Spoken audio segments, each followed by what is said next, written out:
Sir का प्यार भरा नमस्कार। और आज केमिस्ट्री का ये पेपर है जो ये हमारे सामने पेपर रखा हुआ है। ये एमपी जो एग्जामिनेशन हुआ था मध्य प्रदेश का, उसी एग्जामिनेशन में ये पेपर आया था, यानी कि एमपी का पेपर है। और इस पेपर को हम आज डिस्कशन करते हैं। मध्य प्रदेश में जो एग्जामिनेशन हुआ था, मिडिल एग्जामिनेशन हुआ था, उस एग्जामिनेशन का मिडिल टीचर एग्जामिनेशन जो हुआ था, यहाँ लिख देता हूँ middle teacher examination. Middle teacher examination के लिए बहुत ही इम्पोर्टेंट पेपर ये था। और ये 2018 यानी कि 2018 का सैंपल पेपर है जो मैंने उसकी मध्य प्रदेश की वेबसाइट से डाउनलोड किया हुआ है। और यहीं पर हम एक एक क्वेश्चन इनका डिस्कशन करते हैं कि the decomposition of the ammonia on a hot platinum surface follows the zero order reaction। तो यहाँ से हमें इंडिकेशन मिल रहा है कि जीरो ऑर्डर रिएक्शन है। और मैंने आपको एक ट्रिक भी बताई थी कि अगर जीरो ऑर्डर रिएक्शन है तो इसकी यूनिट कैसे निकालते हैं, इसकी मैंने आपको ट्रिक बताई थी। जैसे यहाँ पर मैं K इज इक्वल टू लिख देता हूँ, ध्यान दीजिएगा, लिखता हूँ मोल पर लीटर, लिख देता हूँ मोल पर लीटर। लिखने के बाद यहाँ पर मैं लिखता हूँ 1 माइनस एन और यहाँ सेकेंड इनवर्स कर देता हूँ। अगर यहाँ पर जीरो ऑर्डर है तो एन की वैल्यू जीरो रख दीजिए, तो के का जो हमारा आंसर हो गया वो साफ दिखाई दे रहा है, मोल पर लीटर पर सेकेंड। यही इसकी यूनिट निकल के आई। बहुत ही इंपॉर्टेंट ट्रिक आपको मैं बता रहा हूँ, इस ट्रिक का आप यूज करिए और इजी वे में कैलकुलेट कर दीजिए कि कैसे जल्दी से विद इन सेकेंड कैलकुलेशन की एक सेकंड में ही आंसर आप इसका पहचान जाएंगे कि आखिरकार आंसर इसका होना क्या चाहिए था। तो ये चीज, ऐसी ट्रिक अगर एमपीपीजीटी वालों को सीखना है, और एमपीपीजीटी जो मिडिल टीचर एग्जामिनेशन है, इस एग्जामिनेशन को अगर आपको देना है तो मेरे हिसाब से फिर आप जल्दी से जल्दी बहुत ज़्यादा प्रैक्टिस सेट लगा लो। हमारे प्रैक्टिस सेट अगर आप लगाते हैं तो मैं आपको 100% इस बात की गारंटी देता हूं कि आपका सिलेक्शन डेफिनेट हो जाएगा, कि आप सेलेक्ट हो जाएं। सिलेक्शन आपका डेफिनेट है ना। तो ये चीज़ ध्यान रखिएगा कि अगर आपको ऐसे क्वेश्चंस की ज़रूरत है तो यहाँ देखो आंसर भी इसमें लगा रखा है, मैं आपको सॉल्व करके भी बताता चल रहा हूँ।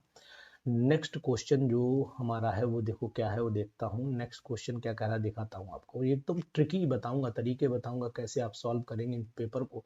ये पूरा पेपर मैं आपको इसमें लगा दूंगा, आपके डिस्क्रिप्शन बॉक्स में भी लगाऊंगा। लेकिन पहले आपको बता देता हूँ, what is the equivalent weight of oxidising agent K2Cr2O7। अगर इक्विवेलेंट वेट पूछा जाता है तो, और एसिडिक मीडियम में पूछा जाता है, तो यहाँ मैं आपको सॉल्व करके बताता हूँ कि अगर आयनिक फॉर्म में मैं Cr2O7 डाई नेगेटिव ले लेता हूं और एसिडिक मीडियम में Cr ट्राई पॉजिटिव में कन्वर्ट हो जाता है। यहाँ पर 2 है तो यहाँ पर भी 2 मान लीजिए। तो यानी कि जो चेंज इलेक्ट्रॉन का दिखाई दे रहा है, यहाँ पर ऑक्सीडेशन स्टेट निकालिए। ऑक्सीडेशन स्टेट यहाँ पर आपकी एक की 6 आएगी और यहाँ पर आपका डिफरेंस जो आएगा, देखिए वैसे मैं निकाल के आपको दिखाता हूँ। 2x minus 14 is equal to minus का 2 हो जाता है, तो 2x इज इक्वल टू हो जाता है आपका 12x इज इक्वल टू हो जाता है प्लस का 6। यानी कि एक क्रोमियम का डिफरेंस यहाँ पर +6 और यहाँ पर +3 आ रहा है। तो 2 क्रोमियम का कितना आएगा, एक क्रोमियम में डिफरेंस 3 का है, एक क्रोमियम में डिफरेंस यानी कि डिफरेंस इन 1 क्रोमियम दिखाई दे रहा है आपको। डिफरेंस इन वन Cr कितना दिखाई दे रहा है, डिफरेंस इन 1 Cr आपको दिखाई दे रहा है +3 का। तो 2 क्रोमियम में कितना होगा, 6 का हो जाएगा। तो कहने का मतलब है कि अगर हम इसका इक्विवेलेंट वेट निकालते हैं तो equivalent weight is equal to हो जाता है 294, यानी कि मॉलिक्यूलर वेट को डिवाइड कर दीजिए जल्दी से इसके डिफरेंस से, यानी कि 6 से अगर मैं डिवाइड कर देता हूँ तो 6 चौक 24 हो जाता है, बचा 5 6 नेम 54, यानी कि 49। तो यहाँ पर करेक्ट आंसर भी आपका 49 दिया हुआ है, इसमें भी कोई शक नहीं। इसी तरीके से ट्रिकी वे में निकालिएगा, which one of the following polymer comes under the polyester, यानी एस्टर कैटेगरी में कौन आता है। तो आपको याद करना चाहिए कि एस्टर कैटेगरी में डेक्रोन आता है। डेक्रोन अगर आप देखें तो एडिपिक एसिड और थैलिक एसिड, टेरीथैलिक एसिड जो होता है, दोनों से मिलके बनता है। ये मैं यहाँ पर टेरीथैलिक एसिड ले लेता हूँ, ये यहाँ पर मैं टेरीथैलिक एसिड ले लेता हूँ। और टेरीथैलिक एसिड की रिएक्शन जब इथाइलिन ग्लाइकोल से कराता हूँ तो यहाँ पर आप CH2, यहाँ पर CH2OH ले लीजिए और यहाँ पर भी OH इस तरीके से दिखाइए। इसके N मॉलिक्यूल लेंगे और इसके भी N मॉलिक्यूल लेंगे तो सिंपल सा यहाँ से आपका वाटर निकल जाएगा। और जब वाटर यहाँ से निकल जाएगा, इधर भी कंटिन्यू हो जाएगी चेन, तो यहाँ पर C डबल बॉन्ड O मैं नीचे की तरफ लिखे दे रहा हूँ। यहाँ पर ये बेंजीन बना दीजिए इस तरीके से, और यहाँ इस तरीके से C हो गया, यहाँ इस तरीके से होल N कर दीजिए। यहाँ O हो गया, यहाँ पर CH2 हो गया, यहाँ पर आपका CH2 हो गया, यहाँ पर O एंड सो ऑन, इस तरीके से होल N हो जाता है। तो ये आपको दिखाई दे रहा है कि डेक्रॉन बन जाता है। और डेक्रॉन जो होता है ये एक तरीके का पॉलिस्टर होता है, कपड़ा इससे बनता है। जी पहले एक टाइम पे ये कपड़े हम लोग यूज़ भी किया करते थे, पहनने में भी यूज़ किया करते थे। तो इस चीज़ का भी आप विशेष ध्यान रखिए। बहुत ही इंपॉर्टेंट वीडियो आज की ये बनेगी और देखते रहिए और समझते रहिए। बहुत ही अच्छे क्वेश्चंस में जो MPPGT में बहुत हेल्प करेंगे। तो why is it that when iodine can readily form I3 ion fluorine can not form? Very good, बहुत सुंदर जवाब। यानी अगर इसका जवाब आप ढूंढना चाहते हैं तो आयोडीन में जो है वो d ऑर्बिटल प्रेजेंट होती है, जबकि फ्लोरीन में d ऑर्बिटल एब्सेंट होती है। d ऑर्बिटल एब्सेंट होती है तो ध्यान दीजिएगा कि यहाँ ऐसा कोई answer, it is because fluorine has no vacant d orbital available in valence shell, ठीक है। It is because of the its high oxidising power ना, मेन चीज वही है कि डी ऑर्बिटल का आंसर ही सही आना चाहिए। देख लेते हैं और कहीं भी और कोई ऑप्शन नहीं है, आंसर भी इसका नीचे गिवन है, it is because fluorine has no vacant D orbital available in its valence shell. तो it means this is one of the most very very important question. इसको चाहे तो आप एक स्क्रीनशॉट लेकर के रख लीजिए, बहुत ही अच्छा क्वेश्चन है। ध्यान दीजिएगा, ऐसे क्वेश्चन आपको मेरे अकॉर्डिंग करने जरूर चाहिए। अब मैं क्वेश्चन नेक्स्ट पहुंच लेता हूं। क्वेश्चन नंबर क्या कह रहा है वो दिखा दो। PH value of the N/10 NaOH। Very good, बहुत सुंदर क्वेश्चन है। N/10 NaOH की अगर ये बात करता है तो इसकी पीएच वैल्यू अगर हम निकालना चाहते हैं उसकी पीएच वैल्यू क्या होगी, तो आपने यहाँ पर नॉर्मेलिटी दे रखी है, नॉर्मेलिटी पीएच का मान दे रखा। तो अगर सिंपली वे में मैं इसको देखूं तो ये 0.1 हो जाता है, 0.1। तो यहाँ मैं अगर पीएच, पहले मैं इसकी पीओएच निकाल देता हूँ। पीओएच इज इक्वल टू हो जाता है माइनस का लॉग ओएच आयन कंसंट्रेशन। तो यहाँ पर माइनस का लॉग हो जाता है 10⁻⁻1 हो जाता है, यानी 1 log 10 हो जाएगा। और 1 log 10 यानी कि 1 हो जाता है। तो पीओएच 1 हो गई तो पीएच इज इक्वल टू हो जाता है 14 माइनस पीओएच हो जाता है, यानी 14 - 1 इट मीन्स 13 इसका आंसर आना चाहिए, जो आंसर यहाँ पर दिया हुआ भी है। मैं आपको कैलकुलेशन के साथ इसलिए बता रहा हूँ क्योंकि आपको डाउट और कंफ्यूजन नहीं होना चाहिए। कितने अच्छे ढंग से मैं आपको ट्रिकी वे में बता रहा हूँ, कितनी जल्दी आप क्वेश्चन को कर सकते हैं। ऑर्गेनिक कंपाउंड, ये बहुत ही अच्छा क्वेश्चन है। ऑर्गेनिक कंपाउंड ये दिया हुआ reacts with copper metal to form the, ये कंपाउंड बना, यानी कि यहाँ पर हाइड्रोजन 2 हटे। तो अब आप ध्यान दीजिए, ऐसे क्वेश्चन में जहाँ हाइड्रोजन कम हुआ, देखो यहाँ C3 लिया और H8O लिया और इसको मैंने क्या काम किया, C3H6O में कन्वर्ट किया, तो मीन्स हाइड्रोजन ही तो निकले हैं यहाँ पर। तो हाइड्रोजन का मतलब अगर ये कंपाउंड जो भी रहा होगा वो इसमें कन्वर्ट हुआ, तो सिंपल सी बात है कि ये इस तरीके का कंपाउंड होगा कि जिसमें सपोज कर लेते हैं कि एक हाइड्रोजन, चलिए बाद में देखते हैं, उसके बाद करें when B is heated with, इसको मैं Na2CO3 के साथ में हीट करता हूँ तो मुझे Na2CO3 आयोडीन के साथ में हीट करता हूँ तो ये CHI3 यानी आयोडोफॉर्म टेस्ट दे देता। तो ये पक्का हो गया कि ये वाला कंपाउंड में CH3 लगा होना चाहिए, क्योंकि आयोडोफॉर्म टेस्ट या तो अल्कोहल वाले लेंगे या ये। तो ये कंपाउंड तो मैं चेक कर लेता हूँ, मुझे दिखाई दे रहा है। तो जब ये है तो फिर इसका मतलब हुआ कि इसमें OH लगा होगा। तो यहाँ पर CHOH ले लीजिए, CH3 यानी कि 2 डिग्री का अल्कोहल हो गया, एसीटोन हो गया, ये आयोडोफॉर्म हो गया।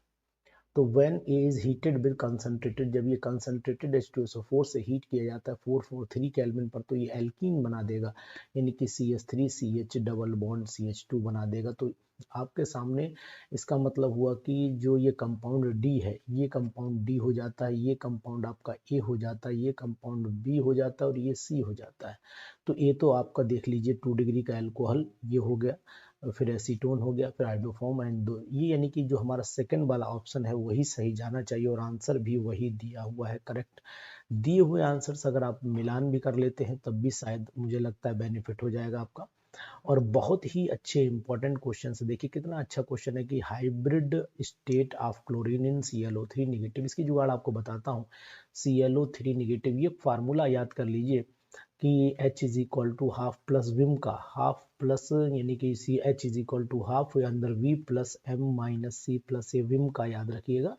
तो यहाँ पर हाफ तो आपको लिखना ही पड़ेगा। और वैलेंस इलेक्ट्रॉन इन क्लोरीन 7 होता है, प्लस मोनोवैलेंट इस पे कोई जुड़ा नहीं, ऑक्सीजन डाइवैलेंट होता है। और यहाँ पर कैटायन इसका है नहीं, एनायन इस पे आपको 1 दिखाई दे रहा है, यानी कि टोटल 8 आ गया। 8/2 डिवाइडेड बाई आपका 4 आ गया। तो जब भी H की वैल्यू 4 आती है तो हाइब्रिडाइजेशन sp3 हो जाएगी। अगर H की वैल्यू मान लेते हैं 3 आती है तो हाइब्रिडाइजेशन sp2 हो जाएगी। और H की वैल्यू अगर 2 आती है तो हाइब्रिडाइजेशन sp हो जाएगी, एंड सो ऑन। इसी तरीके से H की वैल्यू बढ़ाते चलिए।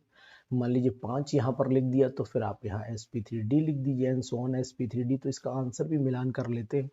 आंसर हो सकता है अगले पेज पे दिया हो, इस पेज पर नहीं है। देखिए यहाँ पर आंसर हो सकता है आपको दिया, ये this is the correct answer sp3, ये दिया हुआ है यहाँ पर आंसर। बहुत ही सुंदर क्वेश्चंस हैं। द एम्फोटेरिक ऑक्साइड, ये आपको याद होना चाहिए कि एम्फोटेरिक ऑक्साइड क्या होता है। तो यहाँ पर ये कैल्शियम जो होता है ये बेसिक ऑक्साइड है।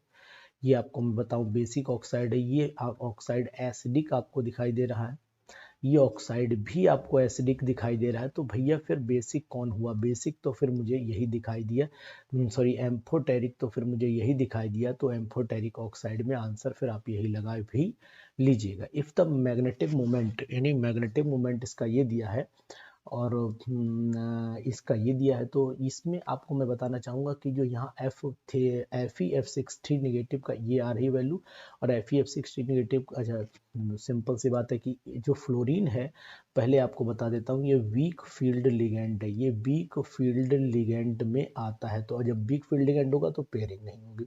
जब पेयरिंग नहीं होगी तो सिंपल सी बात है कि ये फिर आउटर ऑर्बिटल, मतलब आउटर डी ऑर्बिटल यूज करेगा। भाई वीक फील्ड लिगेंड है तो इसका मतलब यहाँ पर नो पेयरिंग। ट्रिक सीखिए आप, नो पेयरिंग। और जब नो पेयरिंग हो गई तो मीन्स ये कौन सा यूज करेगा? ये आउटर डी ऑर्बिटल यूज करेगा, आउटर डी ऑर्बिटल यूज करेगा। जब ये आउटर डी ऑर्बिटल यूज करेगा मीन्स ये आउटर ऑर्बिटल कॉम्प्लेक्स कहलाएगा। तो आंसर फिर आउटर ऑर्बिटल कॉम्प्लेक्स को लगाना चाहिए आपको। उसके बाद देखिएगा question, hydrogen electrode is prepared by dipping the electrode in the solution of the pH, इतना दे रखा है। और क्वेश्चन नंबर 10 क्या कहता है? Hydrogen electrode is prepared by dipping the electrode in the solution, electrode in a solution, pH value दे रखी है। टेम्परेचर से कोई मतलब है नहीं, पोटेंशियल निकालना। तो फार्मूला ध्यान दीजिएगा कि फार्मूला होता है E cell is equal to, हो जाता है E cell is equal to, sorry pH is equal to हो जाता है, यहाँ लिख देता हूँ pH इज इक्वल टू, यहाँ लिख देता हूँ pH इज इक्वल टू हो जाता है ई सेल डिवाइडेड बाई 0.0591। तो यानी कि ई सेल आपको निकालना है, E cell is equal to standard condition में निकालना है। तो आपका बन जाएगा pH की मल्टीप्लिकेशन हो जाएगी 0.0591, यानी pH की वैल्यू 3 दे रखी है, यानी 0.0591। बहुत सिंपल, पूरी कैलकुलेशन करने की जरूरत नहीं है। तो ये हो गया 3 कम 3, 3 दूनी 27, 3 पंजे 15, 16, 17 और 1 2 3 4 के बाद डेसिमल लग जाएगा, यानी कि 0 भी लगाना पड़ेगा।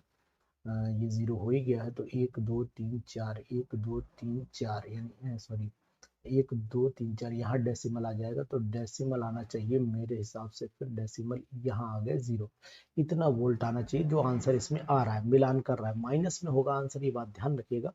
ये वैल्यू नेगेटिव में होगी क्योंकि इलेक्ट्रोड पोटेंशियल इसका नेगेटिव में रहता है। तो ये क्वेश्चन हो गया। दूसरा क्वेश्चन देख लीजिएगा, इसी के कंटिन्यूएशन में बहुत ही अच्छे क्वेश्चंस आपके सामने लगे हुए हैं। और ये बहुत ही मैंने डाउनलोड जो किया है, ये हमारे एक एस्पायरेंट हैं जिन्होंने बताया कि सर हमको एमपीपीजीटी के लिए भी आप कुछ कराइए। तो मैं एमपीपीजीटी के लिए भी कुछ अब आपके लिए क्वेश्चन दे रहा हूँ। Which of the following reaction support open chain structure of the glucose? Open chain structure of the glucose यानी कि कौन सपोर्ट करता है? तो आपको बता देते हैं कि HI से जब रिएक्शन कराते हैं तब उसको एनहेक्सिन बन जाता है। जैसे कि अगर मान लो ये आपने ग्लूकोज लिया, अगर मैं यहाँ पर ग्लूकोज लिख देता हूँ तो यहाँ CHO लिया, और यहाँ पर मैं लिखता हूँ CHOH का होल 4 लिखता हूँ, और यहाँ पर मैं लिखता हूँ CH2OH।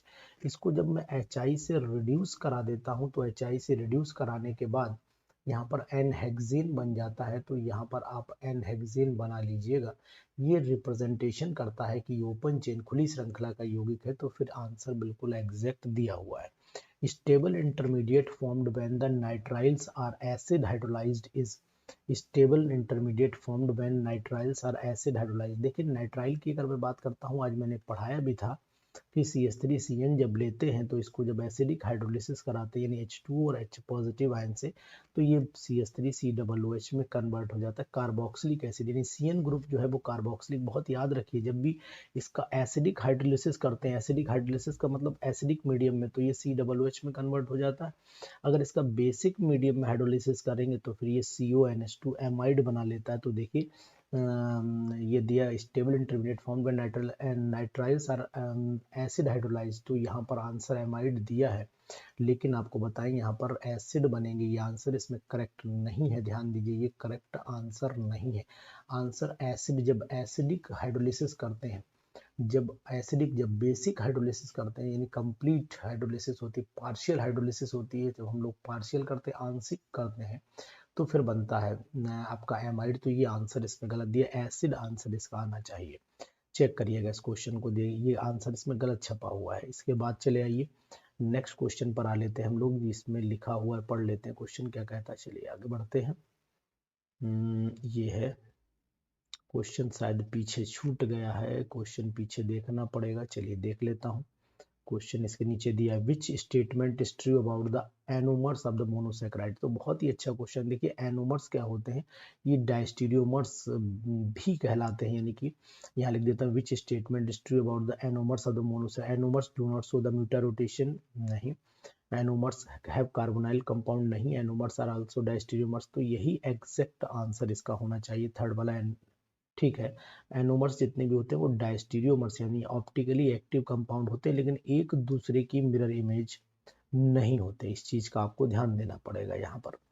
नेक्स्ट क्वेश्चन क्या कह रहा है इसका, देखिए, which one is non polar but contain polar bonds, यानी कि नॉन पोलर है लेकिन पोलर बॉन्ड उसमें होना चाहिए। तो वाटर तो ऑलरेडी पोलर होता है, तो इसे हटा दीजिए, वाटर तो पोलर ही होता है। इसके बाद हम लोग बात कर ले, HCl भी पोलर होता है। CO2 को अगर मैं देखना चाहूँ तो यहाँ पर CO2 में ये दोनों ऑक्सीजन को अगर नोटिस किया जाए तो ये भी पोलर हिस्सा है और ये भी पोलर पार्ट है, लेकिन ओवरऑल ये पोलरिटी एक दूसरे से कैंसिल भी हो रही है, यानी कि नेट डाइपोल मोमेंट यहाँ पर 0 जा रहा है। तो फिर CO2 टिक कर लीजिएगा। The conditions for the free expansion of an ideal gas under the adiabatic condition क्या हो जाना चाहिए। तो एडियाबेटिक कंडीशन में हमारे हिसाब से तो हीट भी 0 होती है, वर्क भी 0 होता है, डेल्टा टी भी 0 होती है। तो यहाँ पर ये नहीं है, ये है, यानी कि फर्स्ट वाला आना चाहिए। तो यहाँ पर आंसर भी अगर मिला लेते हैं आप तो सभी की वैल्यू 0 हो जाती है, यानी कि ये स्टेबल एडियाबेटिक कंडीशन है। तो हीट 0 होगी तो वर्क डन भी 0 हो जाएगा और चेंज इन टेम्परेचर भी 0 ही बनेगा। इसको दी गई density of A metallic object इतना दिया, इसे केजी में एक्सप्रेस करना है। तो केजी में एक्सप्रेस करने का मतलब क्या, वो ग्राम में दे रखा है, ये मैं केजी पर मीटर क्यूब में करना है, तो 1000 से मल्टीप्लाई करिए। और ये ग्राम में है, पहले से ग्राम पर सेंटीमीटर क्यूब, यहाँ मीटर क्यूब हो चुका है। तो सिंपल सी बात ये है कि फिर आप इसे मल्टीप्लाई 1000 से कर दीजिए। 1000 से मल्टीप्लाई करेंगे ऑटोमेटिकली मीटर क्यूब में कन्वर्ट हो जाएगा। तो किलोग्राम पर मीटर क्यूब, यानी ग्राम से किलोग्राम में कन्वर्ट करने के लिए डिवाइड करेंगे और सेंटीमीटर से 1000 से, ठीक है, यानी कि 1000 से ये मल्टीप्लाई, तो यानी कि 1 2 2 जीरो आगे आ जाएंगे। ठीक, 5600 आंसर दिया भी है। Hybridisation of the hydration energy of the calcium is greater than. देखिए हाइड्रेशन एनर्जी अगर मैं कैल्शियम की बताता हूँ किससे ज़्यादा है, देखो एक एल्युमिनियम एक बेरिलियम, 2 दे रखे हैं। तो अब आ जाइए अब बेरिलियम पे। अब इसमें हम लोग क्या कर लेते हैं, देखो यहाँ पूरा ऑप्शन दिया है, सोडियम मैग्नीशियम भी दिया है। तो यहाँ पर आपको बताए Ca डाई पॉजिटिव है और इसके बाद Na पॉजिटिव है, बाकी ये भी डाई पॉजिटिव है। तो इसका मतलब ये हुआ कि डाई पॉजिटिव का की जो हाइड्रेशन एनर्जी है वो ज़्यादा किससे होगी। यहाँ देखिए मैं दिखाता हूँ, hydration energy of Ca is greater then, ज़्यादा होनी चाहिए जिसके ऊपर चार्ज कम होगा। चार्ज कम किसके ऊपर है, सोडियम के ऊपर है। तो ध्यान दीजिए सोडियम पे लगाइएगा। A gas is a vessel. A gas in a vessel is heated in such a way that the pressure and volume both become 2 times. यानी प्रेशर वॉल्यूम दोनों 2 गुना कर दिए गए। The temperature of the gas expressed in Kelvin scale because becomes the initial temperature.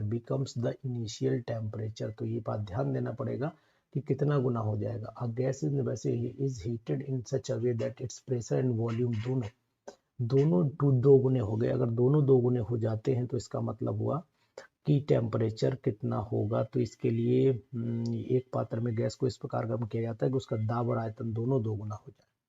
Kelvin पैमाने पर आपको निकालना है, तो फिर दोगुना तभी पॉसिबल हो सकता है जब 4 टाइम्स हो जाए, टेम्परेचर 4 टाइम्स हो जाए तभी पॉसिबल है, उससे पहले पॉसिबल नहीं हो सकता है। देखिए यहाँ पर PV is equal to NRT अगर मैं ले लेता हूँ तो ये भी दोगुना कर दो, ये भी दोगुना कर दो, तो यानी टोटल जो है वो टेम्परेचर फिर तो 4 गुना हो जाएगा ना। प्रारंभिक ताप 4 गुना हो गया, ठीक है चलिए, फिर इसका मतलब ये आंसर हमारा सही दिया हुआ है। तो ये हमारे 18 क्वेश्चन हो गए। इसी के आगे मैं कंटिन्यू करूंगा, आगे भी बिल्कुल बेफिक्र रहिए आप, लेकिन इससे पहले आप ये 18 क्वेश्चन जरूर करिएगा। और अगर आपको इसके आगे कंटिन्यू करना है MPPGT का बैच, तो प्लीज़ इस पे बॉक्स पे जाकर के कमेंट जरूर करिएगा। तो इसी के आगे 19 क्वेश्चन से लेकर के आगे 125 क्वेश्चन हैं, उनको भी हम लोग सॉल्व करेंगे, लेकिन नेक्स्ट वीडियो में। तब तक के लिए आप अपने दोस्तों में जितने भी MPPGT की तैयारी करने वाले साथी, MPPGT यानी अगर MPPGT या फिर मिडिल एग्जाम की तैयारी करने वाले हैं, जो केमिस्ट्री को एग्जाम नेशन में क्रैक करना चाहते हैं, तो क्रैक योर केमिस्ट्री अगर चाहते हैं तो फिर मान के चलिए, यहाँ लिख देता हूँ क्रैक योर केमिस्ट्री। तो फिर आपके सामने एक है नंबर, इस पे कॉल कर सकते हैं 9473702711। वीडियो कैसी लगी, तरीके कैसे लगे, कमेंट बॉक्स में जा करके जरूर बताइएगा। Thank you.